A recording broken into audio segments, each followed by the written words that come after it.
మన ప్రభువును రక్షకుడైన యేసుక్రీస్తు శుభనామమున వందనాలు. ప్రియదేవుని సంగమా, ప్రియదేవుని బిడ్డలారా, మరో ఉదయకాల సమయం దేవుని వాక్యం ధ్యానించడానికి ముందుగా ప్రార్థన చేసుకుందాం. ప్రార్థన. కృపగల తండ్రి, దయగల మా ప్రభా, నీ బంగారు పాదాలకు లేఖలేని వందనాలు, స్తుతులు, స్తోత్రములు. గతించిన రాత్రి అంతా నీ రేఖల చాటును కాచి కాపాడి సంరక్షించిన దేవా, మరో ఉదయకాల సమయం సజీవ లేఖను చేరి ప్రార్థించుండగా వాక్యమైన దేవుడు వాక్యం ద్వారా నాతో మాతో మాట్లాడి మీరే మహిమ ఘనత ప్రభావాలు పొందమని యేసునామమున అడుగుచున్నాము తండ్రి. ఆమేన్. ప్రియదేవుని సంగమా, ప్రియదేవుని బిడ్డలారా, నిర్దముకు ఏర్పాటు చేయబడిన వాక్య భాగము పెంతెకోస్తు దినముగా ఏర్పాటు చేయబడిన సువార్త వాక్య భాగము యోహాను సువార్త 14వ అధ్యాయము 15 నుండి 21 వచనాలు ధ్యానం చేసుకుందాము. పెంతెకోస్తు దినమునకు ఏర్పాటు చేయబడిన సువార్త వాక్య భాగము యోహాను సువార్త 14వ అధ్యాయము 15 నుండి 21 వచనములో ఈ విధంగా రాయబడినవి. మీరు నన్ను ప్రేమించిన యెడల నా ఆజ్ఞలను గైకొందురు. నేను తండ్రిని వేడుకొందును, మీ యొద్ద ఎల్లప్పుడూ ఉండుటకై ఆయన వేరొక ఆదరణకర్తను అనగా సత్యస్వరూపియగు ఆత్మను మీకు అనుగ్రహించును. ప్రియదేవుని సంగమా, ప్రియదేవుని బిడ్డలారా, యేసుక్రీస్తు ప్రభువారు పరిచర్య చేసిన దినాలలో ఆయన తన ప్రజలను, శిష్యులను, ఎవరైతే ప్రభునందు విశ్వాసం ఉంచువారై ఉన్నారో వారందరికీ ఆదరణకర్త యొక్క అనుగ్రహాన్ని గురించి తెలియజేస్తున్నారు. అంటే తండ్రి చిత్తాన్ని ఆయన నెరవేర్చి తిరిగి మరలా ఆయన తండ్రి వద్దకు చేరవలసింది కాబట్టి వారి మధ్య నివసించడానికి, వారితో యుగయుగాలు ఉండడానికి పరిశుద్ధాత్మని మీ మధ్య నేను ఉంచుతాను అని ప్రభువు సెలవిస్తున్నారు. అంటే ఈ ఆదరణకర్త అయిన పరిశుద్ధాత్మ దేవుడు తండ్రి చిత్తాన్ని, కుమారుని యొక్క కార్యాలను ఏదైతే ఉన్నదో వాటిని మన యందు నెరవేర్చువాడు, జరిగించువాడు. కాబట్టి ప్రభువు పరమునకు చేరని తర్వాత పరిశుద్ధాత్మ దేవుని పొందుకున్న ఆ యొక్క పెంతెకోస్తుపు అనుభవ దినాలను గురించి ప్రభు ఇక్కడ గుర్తు చేస్తున్నాడు. అంటే ఏ ఆదరణకర్త పరిశుద్ధాత్మ దేవుడు మీ మధ్య ఉంటాడో ఆయన మిమ్ములను స్థిరపరచును. ఆ పరిశుద్ధాత్మ దేవుడు నన్ను గూర్చి, తండ్రిని గూర్చి మీకు తెలియచేయను. కాబట్టి మీరు నన్ను ప్రేమించడల్లా నా ఆజ్ఞలను గైకొందురు అంటున్నారు. ఎవరైతే ప్రభువును ప్రేమిస్తారో వారు ప్రభు ఆజ్ఞలను గైకుంటారు. ఆ ఆజ్ఞలను గైకొన్న వారిని నేను తండ్రిని వేడుకొందును అంటున్నాడు. ఆ ఆజ్ఞలను అనుసరించిన వారి గురించి ప్రభు తండ్రికి వారి విషయమై ఆయన తెలియజేసేవాడే ఉన్నాడు. మీ యొద్ద ఎల్లప్పుడూ నుండుటకై ఆయన వేరొక ఆదరణకర్త అంటాడు. అంటే మనతో సదాకాలం ఉండేవాడిగా పరిశుద్ధాత్మ దేవుడు సత్యస్వరూపిగా ఆత్మను ఆయన మన మధ్య ఉంచుతానని ప్రభు సెలవిచ్చిన మాట.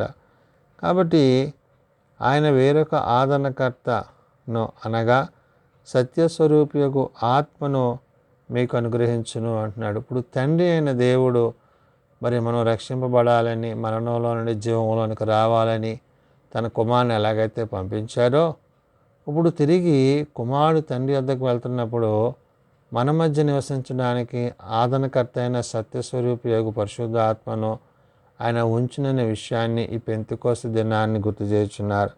కాబట్టి లోకము ఆయనను చూడదు, ఆయనను ఎరుగదు, గనుక ఆయనను పొందనేరదు.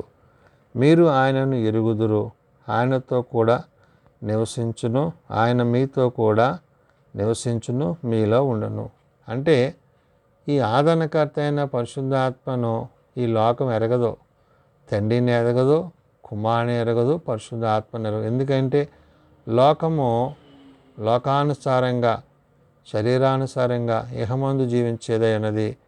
మరి ఆత్మానుసారమైన జీవితాన్ని ప్రభుతో, పరిశుద్ధాత్మతో, తండ్రితో యుగయుగాలు నివసించే జీవితాన్ని ప్రభు ఇక్కడ గుర్తు చేశారు. అందుకనే లోకము ఆయనను చూడదు, ఆయనను ఎరుగదు, గనుక ఆయనను పొందనేరదు అంటున్నాడు. ఈ పరిశుద్ధాత్మని పొందడానికి కానీ, ఆ పరిశుద్ధాత్మ సహాయాన్ని కలిగి ఉండడానికి కానీ లోకం అంటే లోకానుసారంగా జీవించువారు, ప్రభు ప్రేమను ప్రేమించని వారు, తండ్రి యొక్క ప్రేమ యందు నిలిచి ఉండని వారు ఎవరైతే ఉన్నారో వారిని ఉద్దేశించి ప్రభు ఇక్కడ ఈ మాటలను చెప్తుంటున్నారు. లోకము ఆయనను చూడదు, ఆయనను ఎరుగదు, ఆయనను పొందనేరదు.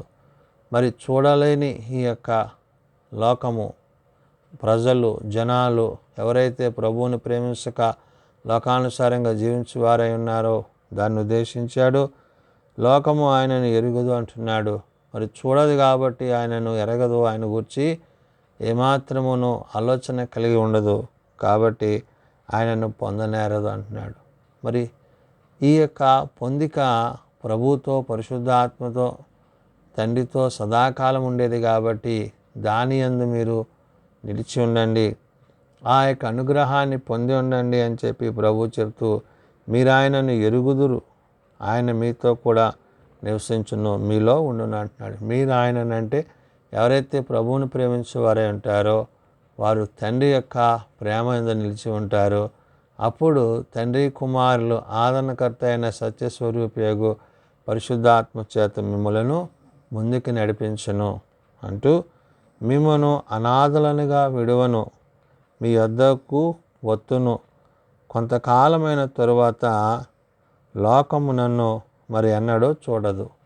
ప్రభు చెప్తున్న మాట. అప్పుడు ప్రభు వారి మధ్య నుండి పరమునకు చేర్చబడి తండ్రి కుడి పార్శ్వమున కూర్చుండి మన కొరకు స్థలము సిద్ధపరచి వెళ్ళిన ప్రభు మరలా ఆయన రెండవ రాకడ వచ్చినప్పుడు మనలను ఆయనతో పాటు జీవింపజేయవాడు. కాబట్టి ప్రభు చెప్తున్న మాట, మిమ్మల్ని అనాథులనుగా విడువను, మీ వద్దకు వత్తును అంటున్నాడు. అంటే మిమ్మల్ని విడిచిపెట్టి నేను వెళ్తున్నా అంటే ఏంటి? ఆదరణకర్త మీకు సహాయంగా ఉంటాడు. ఆయన మీకు అన్నీ సత్యస్వరూపిగా ఆత్మ మీకు అన్నీ తెలియజేస్తాడు. ఆ తర్వాత నేను మరలా మీ వద్దకు నేను వస్తాను అనే విషయాన్ని ప్రభు చెప్తూ, మిమ్మల్ని అదాలుగా విడువను, మీ వద్దకు వత్తును, కొంతకాలమైన తరువాత లోకము మరి నన్ను ఎన్నడూ చూడదండి. అంటే ఈ లోకము నుండి ఆయన ప్రత్యేకింపబడి తండ్రి యొద్దకు చేర్చబడి పరిశుద్ధాత్మ యొక్క సత్యస్వరూపయోగు పరిశుద్ధాత్మ సహాయం చేత మనల్ని జీవింపబడుతూ తండ్రి కుమారులు యందు జీవించేవారమై ఉంటామనే విషయాన్ని ప్రభువు గుర్తు చేశారు. అయితే మీరు నన్ను చూతురు, నేను జీవించుచున్నాను కనుక మీరును జీవింతురు. అంటే ఎవరైతే ప్రభువునందు లోకము నుండి ప్రత్యేకింపబడి లోకానుసారంగా కాక పరలోక సంబంధులుగా పరిశుద్ధాత్మ యొక్క సహాయము చేత జీవించువారై ఉంటారో వారు జీవించువారై ఉంటారు, వారి యందు ప్రభువు నిలుచుననే విషయాన్ని చెప్తున్నాడు. అందుకనే అయితే మీరు నన్ను చూతురు, నేను జీవించుచున్నాను కనుక మీరును జీవింతురు అంటున్నాడు. ప్రభువును చూచువాడు ప్రభుతో జీవించువాడై ఉన్నాడు. ప్రభుతో జీవించువాడు ఆదరణకర్త అయిన పరిశుద్ధాత్మ ద్వారా తండ్రి యొద్దకు చేరువాడై ఉన్నాడు. కాబట్టి నేను నా తండ్రి యందును మీరు నా యందును నేను మీ యందును ఉన్నామని ఆ దినమున మీరు ఎరుగుదురు అంటున్నాడు. ఇప్పుడు తండ్రి కుమారులు ఆదరణకర్త ద్వారా మన వద్ద ఉన్నారనే విషయాన్ని మనం ఎరిగి జీవించినప్పుడు ఆ తండ్రి కుమారులు మన యందు నివసిస్తారు. అందుకనే నేను నా తండ్రి యందును మీరు నా యందును నేను మీ యందును అంటున్నాడు. తండ్రి యొద్ద కుమారుడు చేర్చబడ్డము, కుమారులు తండ్రి కలిసి మనలను ఆదరణకర్త ద్వారా ఆదరించడము, వారితో మనము సదాకాలము జీవించేవారమై ఉన్నాము. కాబట్టి నేను మీ యందును ఉన్నానని ఆ దినమున మీరు ఎరుగుదురు అంటున్నాడు. ఎప్పుడు?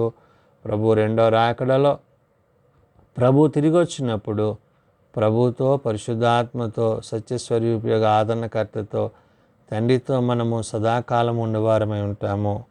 కాబట్టి ప్రభు అంటున్నాడు, నా ఆజ్ఞలను అంగీకరించి వాటిని గైకొన్నవాడు నన్ను ప్రేమించేవాడు. ఆజ్ఞను అనుసరించాలి, ఆజ్ఞానుసారంగా జీవించాలి, ఆ ఆజ్ఞలకు లోబడాలి, దేవుని చిత్తాన్ని జరిగించాలి. అంటే ఆజ్ఞాతిక్రమం పాపము, పాపంలో జీతం మరణం. కాబట్టి మన మరణానికి ఏమాత్రమునో పాపమునకు చోటియక దేవుని ఆజ్ఞలను, అందుకనే నా ఆజ్ఞలను అంగీకరించి వాటిని గైకొన్నవాడే నన్ను ప్రేమించేవాడు అంటున్నాడు.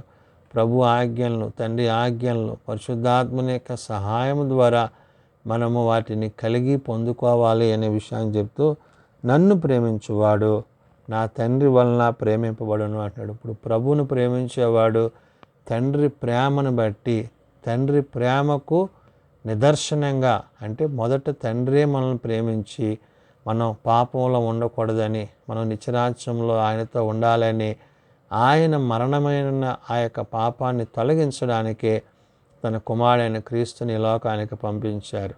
మరి క్రీస్తు రక్తము చేత విమోచింపబడి విడిపింపబడిన మనము ఈ పెంతెకోస్తు దినాన్ని ఆ పరిశుద్ధాత్మైన సత్యస్వరూపియగు పరిశుద్ధాత్మని యొక్క సహాయము చేత సర్వసత్యంలోనికి నడిపింపబడుతూ తండ్రితో, కుమారునితో, పరిశుద్ధాత్మతో జీవించే వారమే ఉన్నాము.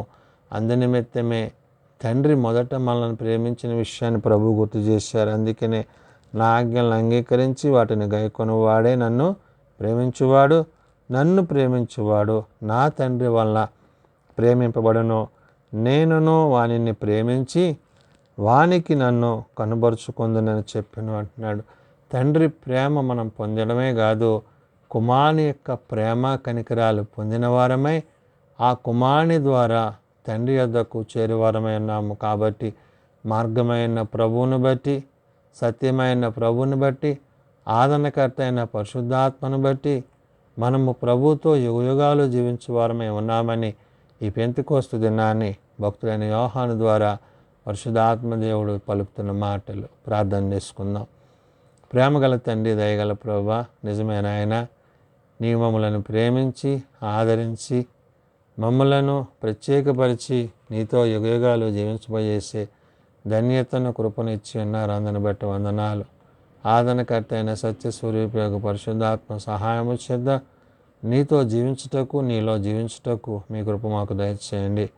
అయా, ఏ ఒక్కరూ నశించక అంతటందరూ మారు మనసు కలిగి పాపక్షమాపణ కలిగి నిజరక్షకుడు నిజుడైన నిన్ను తెలుసుకొని ఎరిగి గ్రహించి ఆ ప్రకారం జీవించి ప్రభువా, నువ్వు రెండవ రాకడలో తిరిగి రానైనప్పుడు నీతో పాటు యుగయుగాలు జీవించగలిగిన కృప మా అందరికీ దయచేయండి. బలహీనలను బలపరచండి, రోగులను స్వస్థపరచండి. హాస్పిటల్స్ వద్ద ఇండ్ల వద్ద ఉన్నారు ముట్టి లేవనెత్తండి. తమ పిల్లలను పోగొట్టుకున్న కుటుంబాలను ఆదరించండి. ఇదిగోనైనా మరి ఎవరైతే నీ సన్నిధిలో జ్ఞాపకార్థ కూడికను ఏర్పాటు చేసుకుంటున్నారో ఆ కూడికలను బట్టి, కుటుంబాలను బట్టి మీరే మహిమ పొందమని ఈ దిన పరిచర్యలో తోడండి. పెంతెకోస్తు దిన పరిచర్యలో నీ పరిశుద్ధాత్మ దినాన్ని, ఆ దినాన్ని ఏ విధంగా అయితే కుమ్మరింపజేస్తావో ఆ విధంగా నేడు నీ పరిచర్యలో మా అందరిపై మీ ఆత్మ నుంచి మహిమ పొందమని, నీ సన్నిధి, నీ సహాయం మా అందరికీ దయచేయమని, ఏ ఒక్కరూ నశించక అంతటందరూ మారు మనసు కలిగి నిత్యరాజ్యంలో చేరగలిగిన కృప దయచేయమని, దీని పరిచయంలో ప్రయాణంలో రాకపోకలో తోడైన మహిమ పొందమని యేసునామం నడుచున్నాం తండ్రి, ఆమేన్. పరలోకమందున్న మా తండ్రి, నీ నామం పరిశుద్ధపరచబడుగాక, నీ రాజ్యం వచ్చుగాక, నీ చిత్తం పరలోకమందు నెరవేర్చినట్లు భూమి మీద నెరవేరుగాక. మానవుని నమ్మకు దయచేయము. మళ్ళీ అపరాధం చేసిన వారిని మేము క్షమించిన ప్రకారం మా అపరాధములను క్షమించము. శోధనలో తేకాశములు తప్పించము. రాజ్యము, శక్తి, మహిమ నిరంతరము నీవే తండ్రి, ఆమేన్. మన పరమ తండ్రి అయిన దేవుని ప్రేమ, ప్రభువైన యేసుక్రీస్తు కృప, ఆదరణకర్త అయిన సత్యస్వరూపియోగ పరిశుద్ధాత్మ సహాయము నిరంతరము సదా తోడైండి నడిపించుగాక. ఆమేన్.